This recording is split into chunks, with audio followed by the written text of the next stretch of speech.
Hey, it's Shannon Ballard, creator and host of Southern Mysteries. Southern Mysteries is taking a short break, with new episodes returning Monday, July 13th. In the meantime, I'll be sharing Southern Mysteries classics, episodes from the archives you may have missed or might enjoy hearing again. If you are new to the show, Southern Mysteries is an independent podcast exploring historical true crime, legends, and mysteries from across the South. Thanks to listeners who support Southern Mysteries on Patreon, I'm able to keep researching and sharing stories from different Southern states, including lesser-known cases, and new perspectives on some of the region's more familiar historical mysteries. Patrons also get access to more than 80 episodes from the Southern Mysteries archive and ad-free episodes. Now, for anyone who's listened to the archives, you know the show sounded a little different in the early years, but those stories are still a part of its history. And if you're interested in supporting the show and hearing more content, there's also a support option that includes access to patron-exclusive episodes, including Audacious, a Patreon-exclusive podcast exploring some of the most shocking crimes and scandals in American history. If you'd like to dive in and hear episodes from the early years of Southern Mysteries, you can learn more about supporting the show and join me on Patreon at patreon.com/Southern Mysteries, or if you already have the Patreon app, just open it up and search for Southern Mysteries Podcast. Now, this Southern Mysteries classic was originally released in 2021. It's a dark story from February 1933, when a church service in a Kentucky mountain town ended with the death of a 72-year-old woman. 9 of her relatives were jailed and accused of murder, while newspapers across the country described the case as a human sacrifice.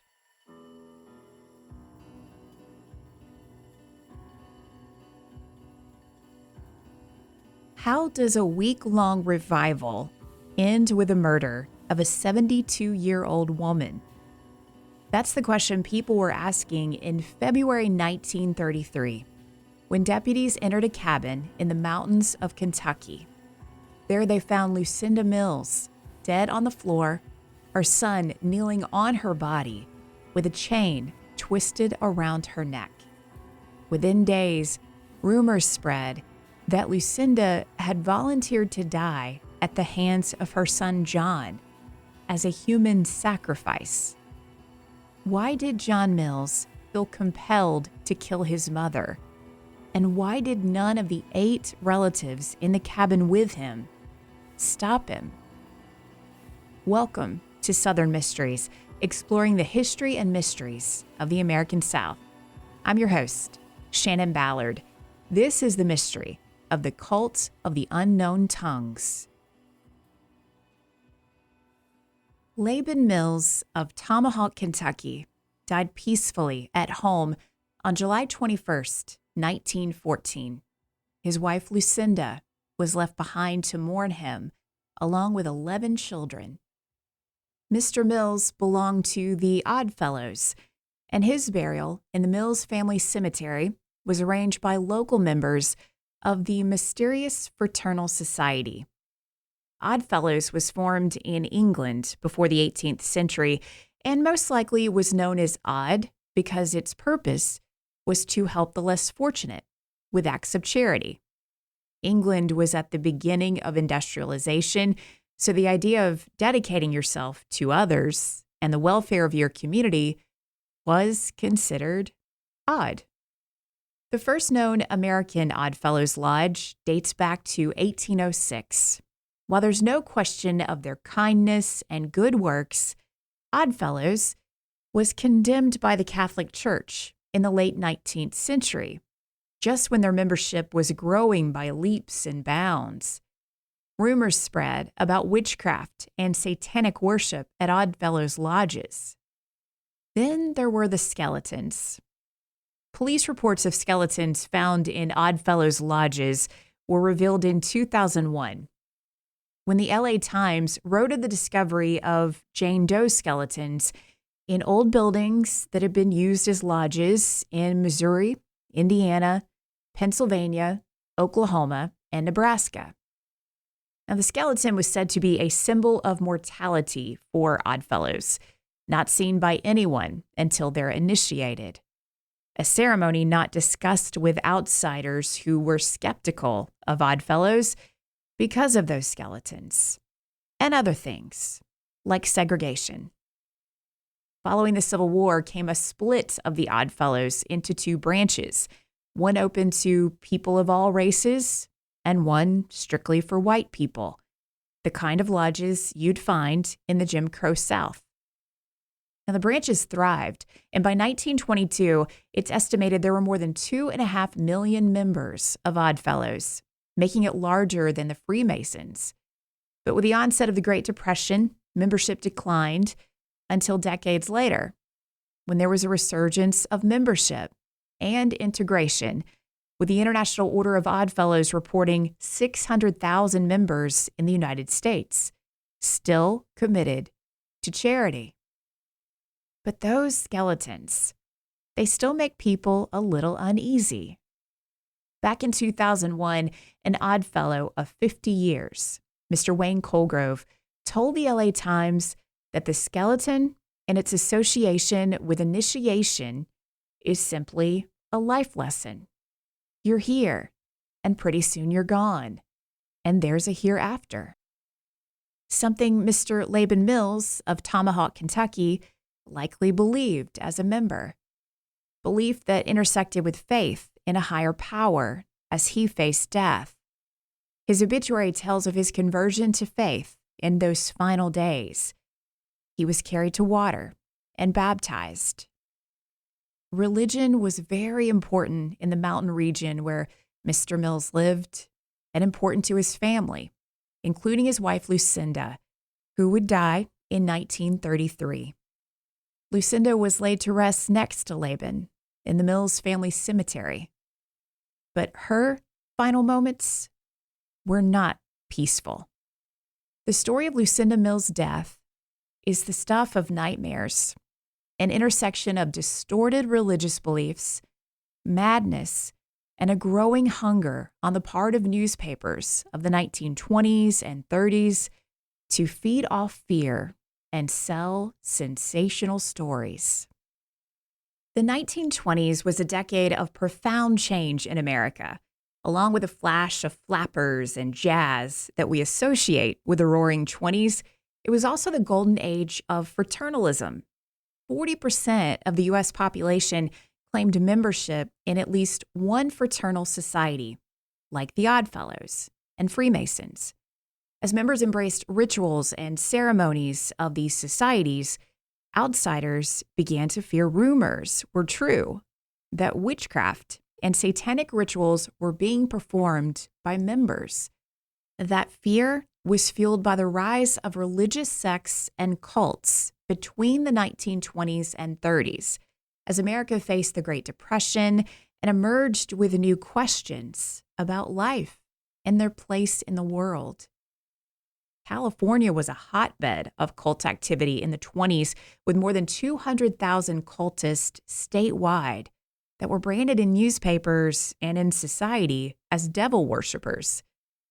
Cults were loosely defined at this time as a group in which there's an all-encompassing control of member behavior and beliefs that are extremist in their worldview, which is why some people believed there was a fine line between cults, members of fraternal societies, and the self-described believers who were part of a growing number of charismatic Pentecostal sects in the 1920s and 30s.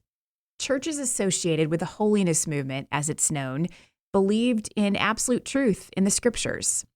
The belief led to the formation of the first megachurch in America, led by the controversial faith healer and media celebrity Amy Semple McPherson.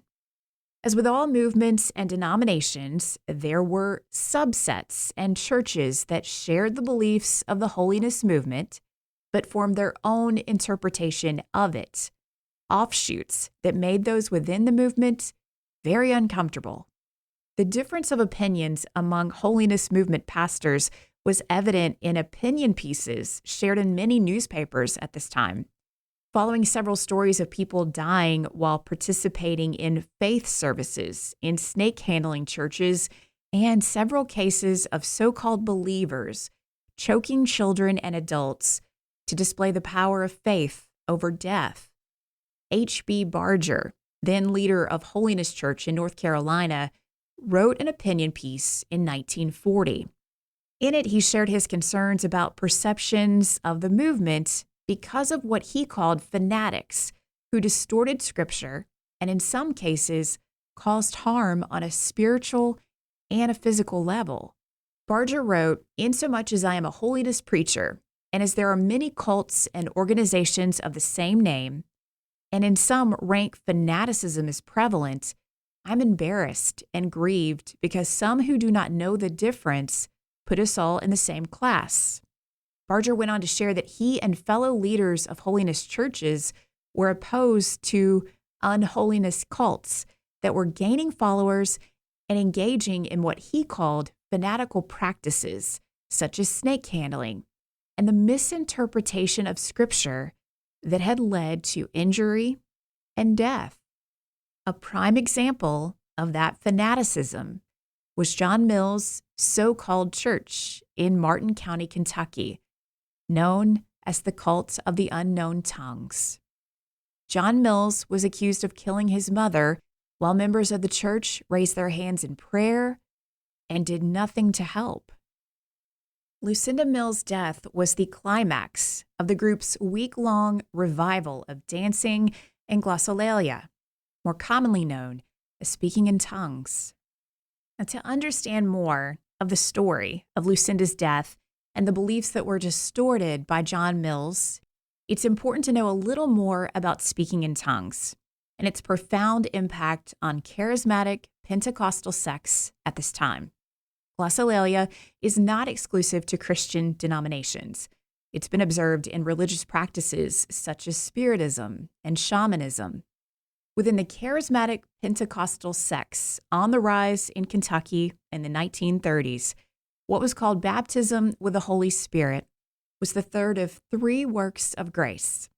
First, there was new birth, or being born again, with your acceptance of faith.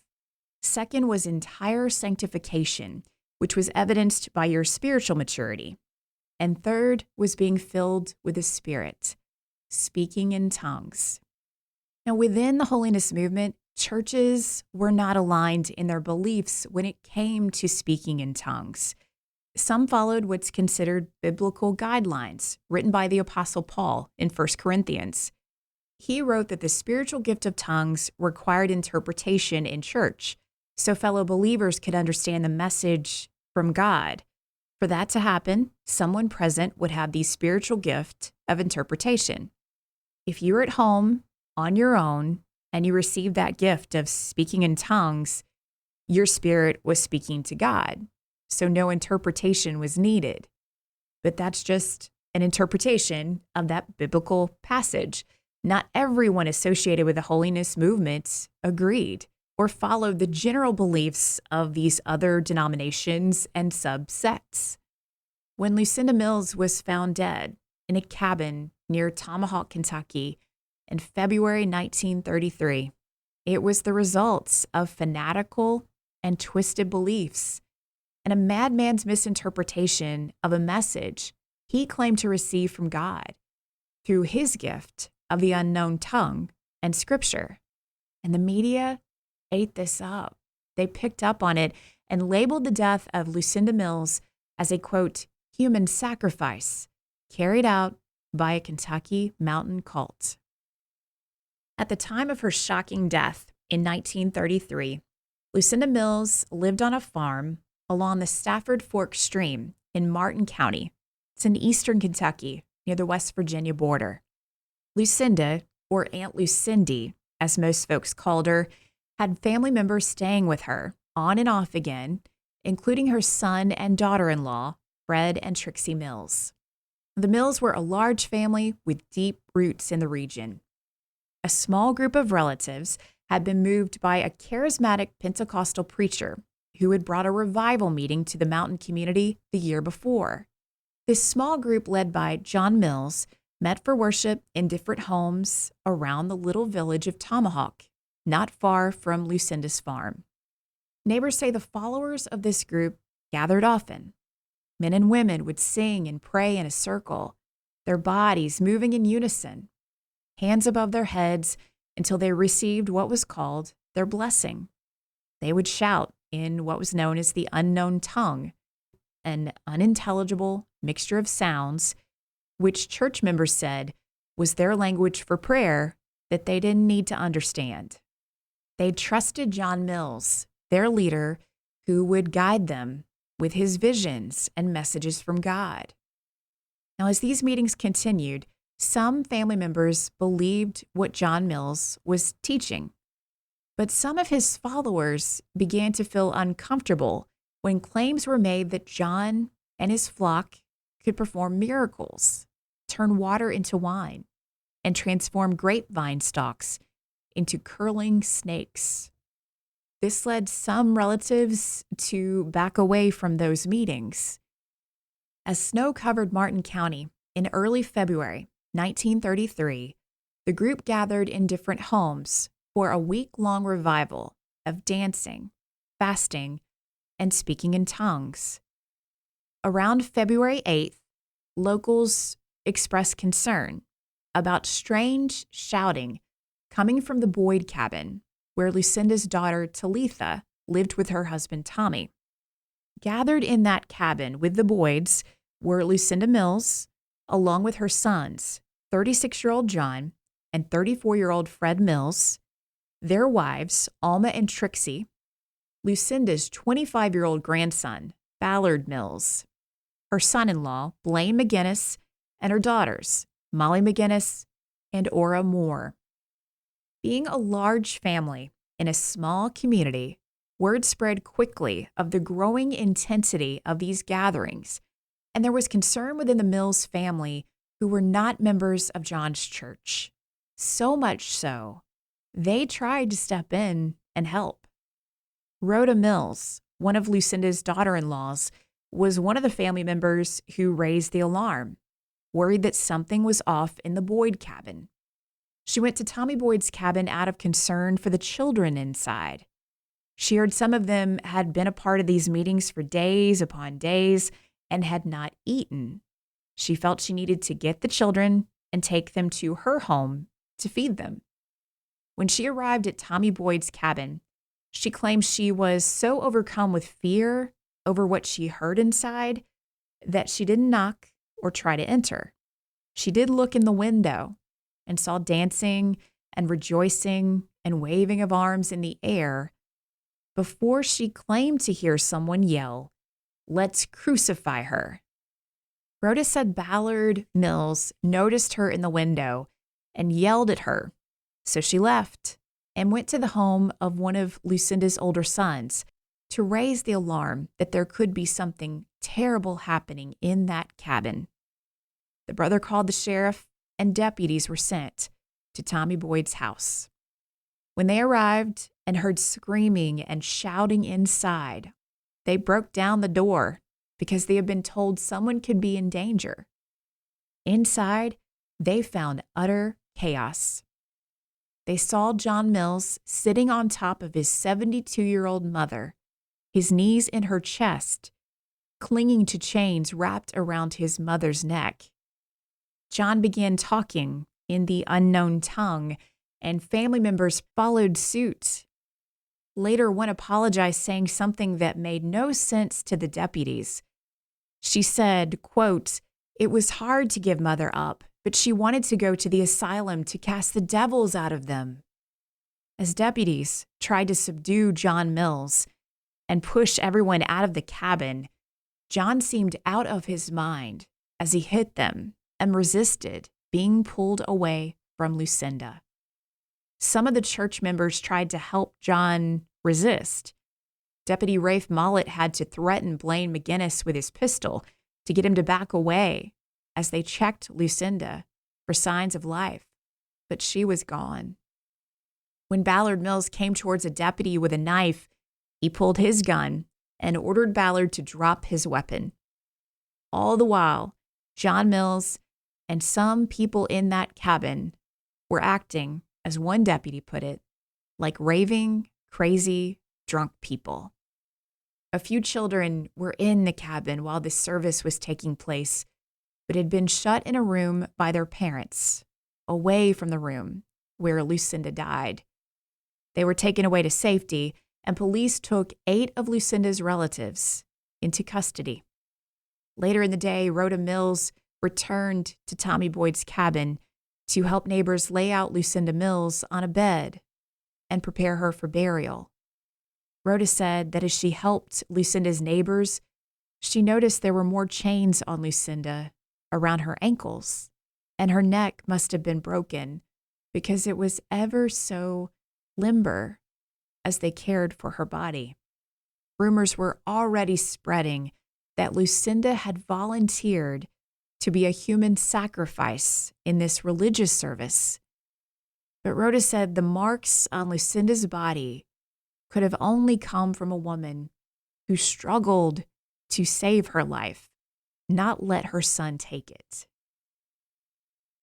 As neighbors and family tried to process the news of what happened in that cabin, 8 of Lucinda's relatives were held in the Martin County Jail in Inez. John Mills was held in a cell separate from the rest of the group. He refused to talk, collapsed into a stupor in his jail cell after he was said to have attacked a jailer. He was so violent, he was ordered chained to the cell bars for his protection and the protection of anyone who needed to enter the cell. The others were held in a cell where they prayed and sang for a few hours. Eventually, the reality of what happened seemed to hit a few of them, who agreed to talk about what had happened because they realized John Mills had, as they put it, loosed evil spirits among them, that his visions, his teachings must not have been true. They told authorities that John Mills had received a message through his prayers and worship, which he interpreted as instruction to carry out a burnt offering, such as the story from the Bible, where God instructs Abraham to offer his son Isaac as a burnt offering. Abraham was near completion of that sacrifice when God instructed him it was a test of faithfulness and told him to spare his son. John Mills had taken the idea of burnt sacrifice and believed choking the life out of someone could prove power over death. Once the offering was complete and his mother, Lucinda, had been burnt on an altar in that cabin, she would be resurrected within 3 days. All of that prayer, fasting, and speaking in tongues was in preparation for the sacrifice he believed must happen. Some of the family members sitting in jail in Martin County were overcome with grief, in shock that John had killed Lucinda. They were beginning to process that what they believed would not come true. Lucinda would not be resurrected. County Attorney Jasper Priest spoke with Talitha Boyd, Lucinda's daughter, and asked her what happened inside that cabin. She offered this account of the events leading up to the moment she witnessed her brother John kill their mother. Talitha and Tommy Boyd were at home in their cabin around 11 a.m. when they heard shouting down by the creek. She looked out the window and saw her brother John walking down the hollow, holding a stick in front of him. His eyes were shut, and he had a Bible in his hand. Ballard Mills was walking alongside John, carrying a stick. Talitha said the men were stumbling up the road, and she could tell their eyes were closed because they kept stumbling over rocks and bushes. Behind John and Ballard were John's wife, Alma, and his brother, Fred Mills, and Fred's wife, Trixie. Walking behind them was a group of children, and Talitha said the way John was leading them down the hollow towards her cabin made her uneasy. She felt deep in her soul that something bad was happening. Soon after, the group entered the Boyd's cabin and started praying and shouting. Talitha said some of the family members began beating each other with Bibles to, as John directed them, drive out the devils. John then began striking people with his stick to see if they were, quote, worthy.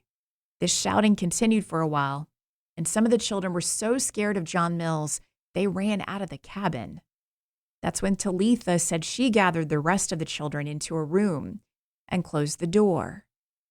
The door of the cabin was barred as John Mills continued shouting and announced he was going to drive the devils out of their mother. Lucinda Mills was at the Boyd's house because she had been dealing with a severe headache and was resting in another room. John Mills rushed into that room to get his mother, and he forced her to come back and sit down on the floor on what he called the altar. He instructed his mother to lay down and started praying and waving his hands and speaking in an unknown tongue. Talitha said other family members joined in, and all of a sudden, John placed his hands around Lucinda's throat and started choking and extinguishing the life out of this woman who had given him life. John Mills then kneeled on Lucinda's chest and choked her with one hand as he beat her with the other. Talitha said Lucinda tried to get away, but she was too weak, and the rest of the people in the room, including her, were either too scared or compelled by some spirit that made them unable to move and save Lucinda.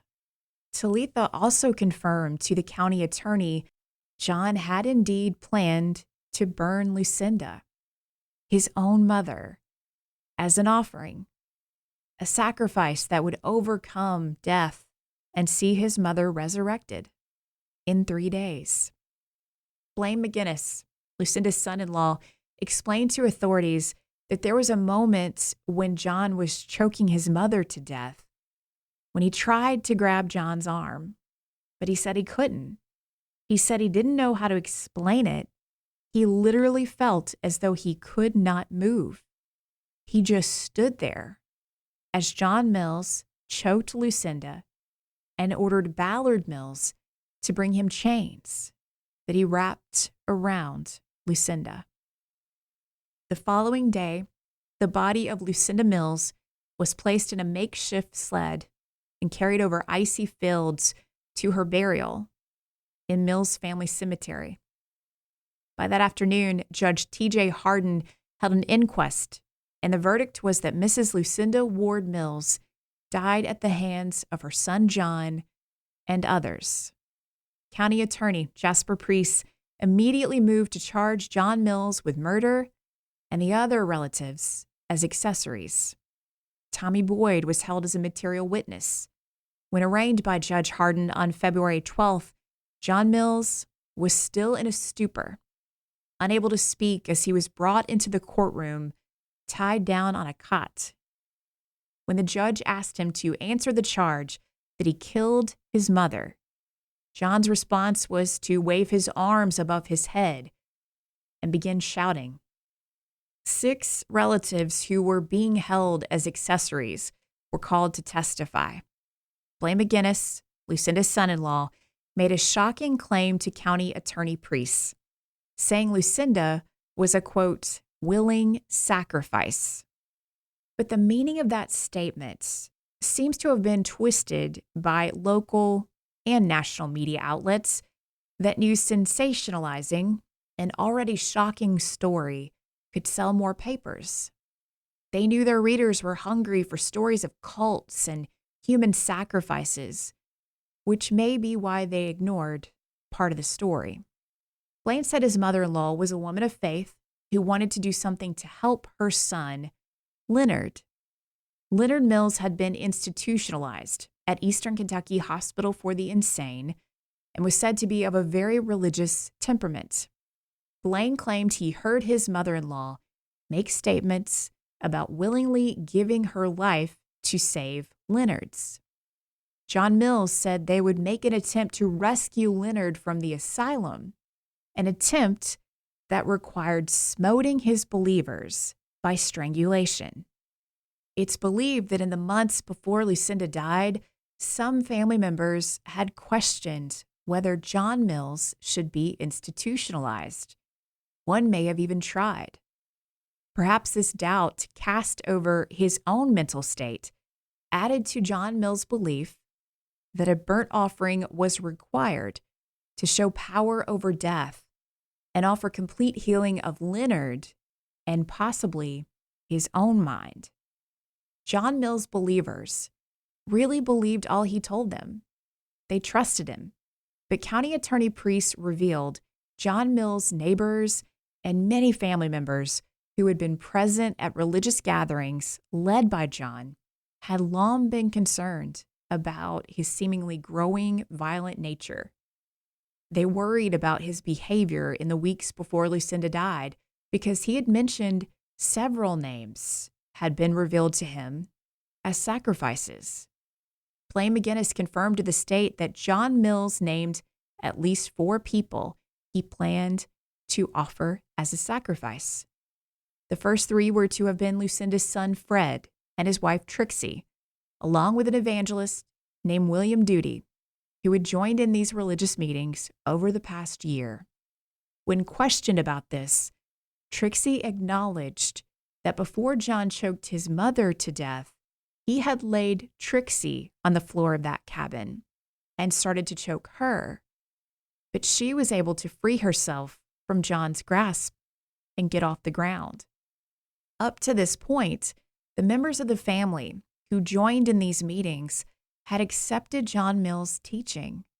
But Trixie said Lucinda had been warning John that he was going too far with what he was preaching and teaching. Priest also spoke with locals around Tomahawk who told him there was some sort of disagreement between John and his brother Fred, but the nature of that argument isn't known. Perhaps this is why John Mills chose Fred, Trixie, and Lucinda as perfect offerings, along with Reverend Duty. Priest's investigators learned John Mills had argued with the evangelist over the leadership of their group in the week before Lucinda's death, and John Mills had badly beaten him. Priest made his position clear that John Mills must be held over to face murder charges because others could be in danger if he was set free. The judge agreed and ordered John Mills bound over for the next grand jury session in April. John Mills' defense immediately entered a plea of temporary insanity for John and his relatives charged as accessories in Lucinda's death. He said he would set about proving John and his followers experienced a temporary imbalance when Lucinda was choked to death, an imbalance brought on by days of fasting and prayer. When the grand jury convened on April 5th, 9 of Lucinda Mills' relatives were indicted with murder, conspiracy to murder, and aiding and abetting. John H. Mills and his wife Alma, Fred Mills and his wife Trixie, Molly McGinnis and her husband Blaine, Ora Moore, Ballard Mills, and Tommy Boyd. All but John and Ballard Mills awaited trial while out on bond. By April 9th, the trial was underway with a large crowd in and around the courthouse in Inez. At one point, the judge had to order the courtroom cleared because there were concerns that floors in the overcrowded courtroom might buckle under the weight of the observers. Once the proceedings resumed, Judge Bailey ordered Fred Mills and Tommy Boyd freed of complicity in the slaying due to the weakness of the state's case against them. Over the next 2 days, 2 very different pictures were painted of those involved in the tragic death of Lucinda Mills. Defense counsel Harry Ramey and Walter Prater's case relied on the testimony of 2 psychiatrists from Eastern State Hospital for the Insane. The doctors evaluated all of the defendants and testified John Mills was insane at the time of the killing. Dr. Thompson said John Mills had no concept of right from wrong and did not have the power to control himself. He believed John Mills suffered from the manic depressive type of insanity at the time of Lucinda's death and continued to suffer. The doctor agreed that the remaining defendants had been bound up by such great emotion and so determined to believe and follow their leader that they were not responsible for what they were doing. Defense counsel Ramey, speaking on behalf of John Mills, Ballard Mills, Blaine and Molly McGinnis, and Ora Moore, argued that the slaying of Lucinda was as black and horrible a crime as the Commonwealth had pictured. But Ramey said John Mills was, quote, stark mad at that time and is stark mad now. Ramey also argued the remaining defendants were under a hypnotic spell, and it was a case of the blind leading the blind. Commonwealth attorney J.B. Clark told the jury that John Mills was a cold-blooded killer who murdered his mother as the other defendants stood about agreeing and praising and praying with him. The prosecution called psychiatrists who testified the defendants were sane, and John Mills was faking his insanity even as they sat in the courtroom. Clark called witnesses who shared conversations in which John Mills had spoken of killing someone, including his mother, before the family gathered in the cabin. Clark argued that it was no mistake. John said his mother had to be sacrificed because he harbored ill will against her for saying he was taking things too far with his beliefs. The jury would deliberate the case for 12 hours. At 10:30 a.m. on April 12th, John Mills was found guilty of murdering his mother. He was immediately sentenced to life in prison. Ballard Mills and Blaine McGinnis were found guilty of manslaughter and sentenced to 21 years. The other defendants were found not guilty. Blaine McGinnis was the only defendant to make a statement in court that day, vowing to fight the verdict. And he did. Months later, on November 3rd, the governor of Kentucky granted Blaine a pardon. His opinion was Blaine McGinnis never intentionally did anything towards the killing of Lucinda Mills, unlike John, who had choked her, and Ballard, who had retrieved the chains that John wrapped around his mother's neck. The killing of Lucinda Mills was a heartbreaking tragedy for her family and community, made worse by the sensational headlines that told of Lucinda volunteering to die as a human sacrifice. Family members who tried to prevent the tragedy felt ignored, including one who called the county sheriff the day before Lucinda died. They asked for help in shutting down the meetings, but it was too late to save Lucinda. Very few newspapers at this time ever mentioned that a great many of Lucinda's family tried to help, but just felt powerless. Southern Mysteries is created and hosted by me, Shannon Ballard. You can find sources for this episode in the show notes where you're listening or at southernmysteries.com. And hey, if you'd like to hear more, consider becoming a patron. Members get access to exclusive content, including the full archive of the first 3 seasons, plus patron-only episodes, and for our much obliged members, my monthly podcast, Audacious. You can learn more and start listening today at patreon.com/Southern Mysteries. As always, thank you so much for listening.